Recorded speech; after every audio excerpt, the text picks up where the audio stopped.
संतोष देशमुख हत्याकांडाला आज 9 दिवस झालेत. यातले 3 आरोपी अटक आहेत. आणखी काही आरोपी जे आहेत ते अटक नाहीत. माझ्यासोबत त्यांचे बंधू आहेत. काय सांगाल, आता 9 दिवस झालेत, पोलीस प्रशासन कसं तपास करते? काल मुख्यमंत्र्यांनी SITची घोषणा अधिवेशनामध्ये केली होती, त्याबद्दल काय मत?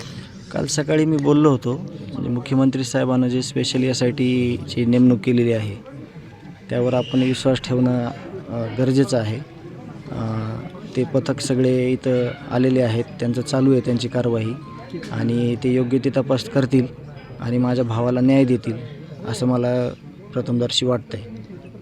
मात्र यामध्ये काल SITचे इथं IPS पण आले होते. कोण कोण आलं होतं, काय त्यांनी भेटले, तुम्हाला दिलासा दिला? इथं SP IPS पाटील साहेब आले होते आणि भेटून गेले आम्हाला की आमचा तपास चालू आहे, चांगल्या पद्धतीने चालू आहे.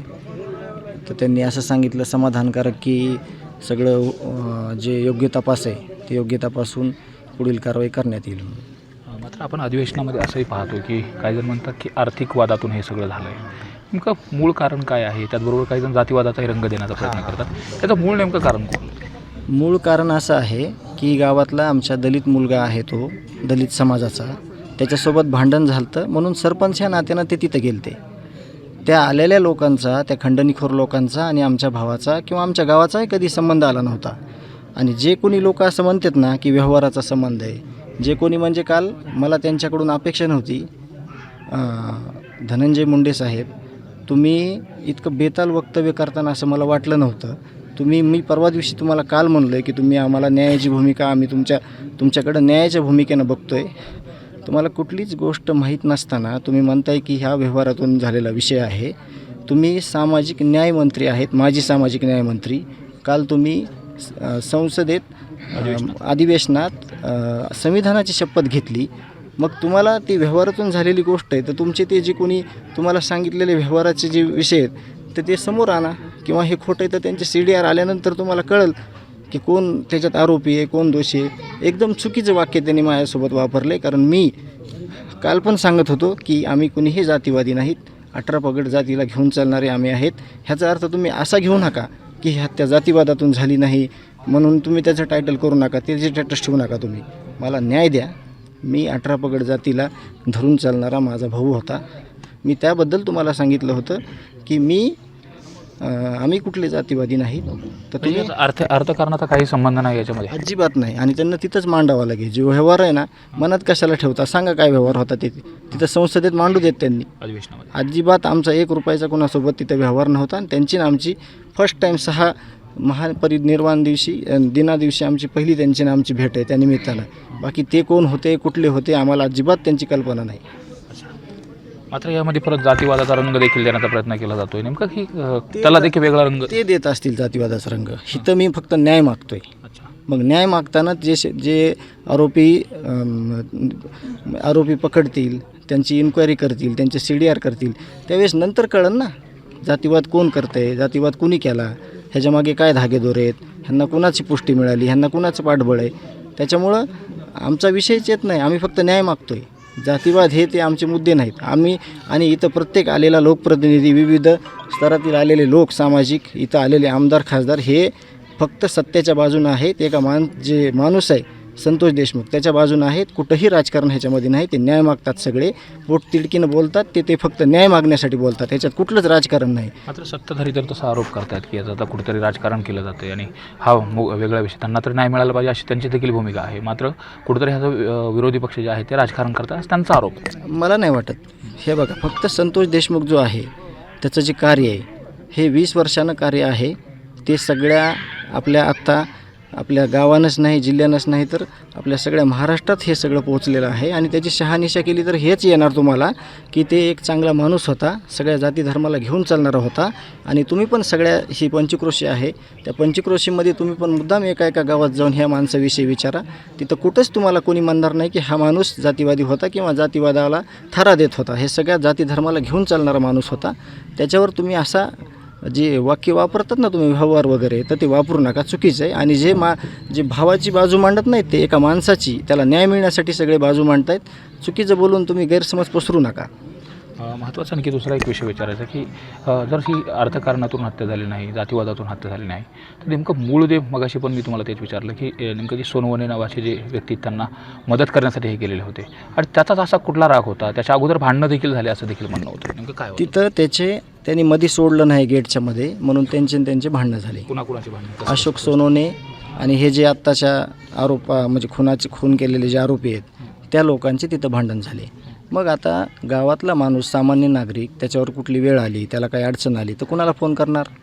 सरपंचाला. सरपंच हा गावचा जिम्मेदार माणूस आहे.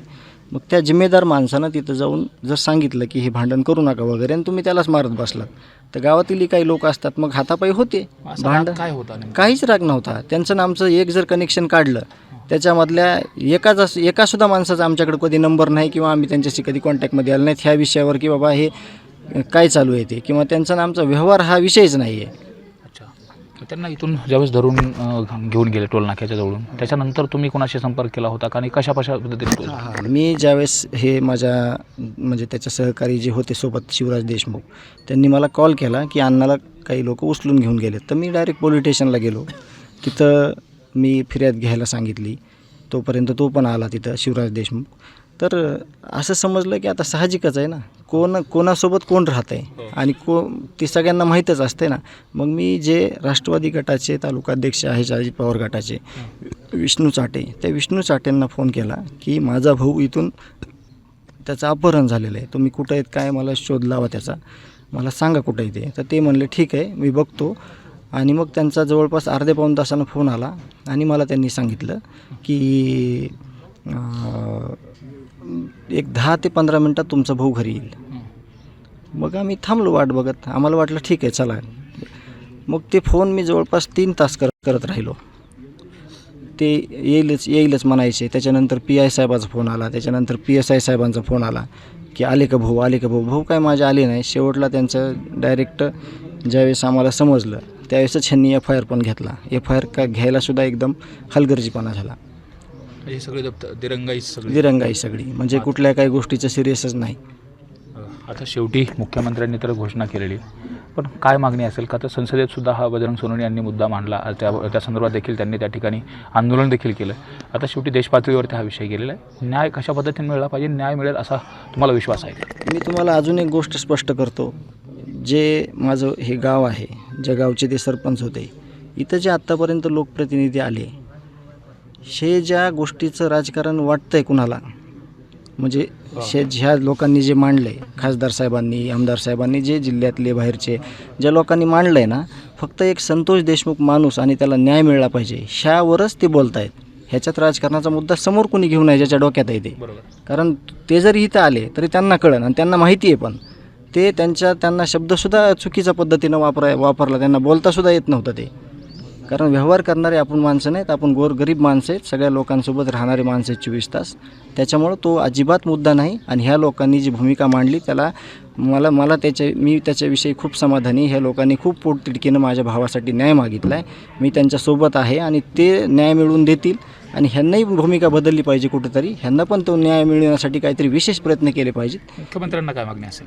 मुख्यमंत्र्यांनी जो स्पेशल यासाठी नेमलेली आहे त्याच्यामध्ये त्यांनी दिलेले आदेश असतील की लवकरात लवकर. किती कालावधी दिला आहे तसं काय? कालावधी तसा दिला नाही, पण आता उद्या दशक्रिया विधी आहे भावाचा. आमचं पण उद्या दशक्रिया विधी वगैरे झाल्यावर आम्हाला थोडं अजून बसून नियोजन करता येईल.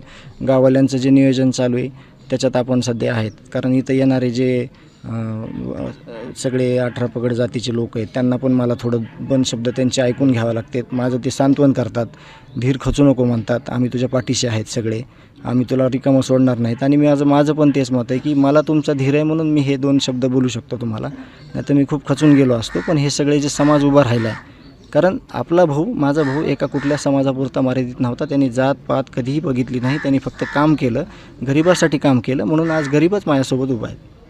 आपण पाहतो हे संतोष देशमुख यांचे लहाने बंधू आहेत आणि त्यांनी एकूण या सगळ्या प्रकरणासंदर्भातलं सविस्तर जे काही घडलं आणि ज्या पद्धतीने आता अर्थकारण, समाजकारण की जातीवाद हे सगळे जे मुद्दे आहेत या बाबतीमध्ये जी चर्चा केली जाते, राजकीय वर्तुळात चर्चा होते, अधिवेशनात चर्चा होते, त्यावरती मात्र स्पष्ट पद्धतीनं नेमकी ही जी हत्या झाली त्याच्या पाठीमागचं मूळ कारण देखील सांगितलेलं आहे आणि जे अर्थकारणाचा जो विशेष बोलला जातो त्याच्यावरती देखील स्पष्ट पद्धतीने आमचा आणि याचा कुठलाही संबंध नव्हता अशा पद्धतीचं संतोष देशमुख यांच्या बंधूंनी सांगितलेलं आहे. त्याचबरोबर मुख्यमंत्री यांनी या प्रकरणामध्ये लक्ष घालून न्याय मिळवून द्यावा अशी अपेक्षा देखील त्यांनी व्यक्त केली. कॅमेरामन प्रकाश जाधवसोबत सुरेश जाधव, न्यूज 18 लोकमत, बीड.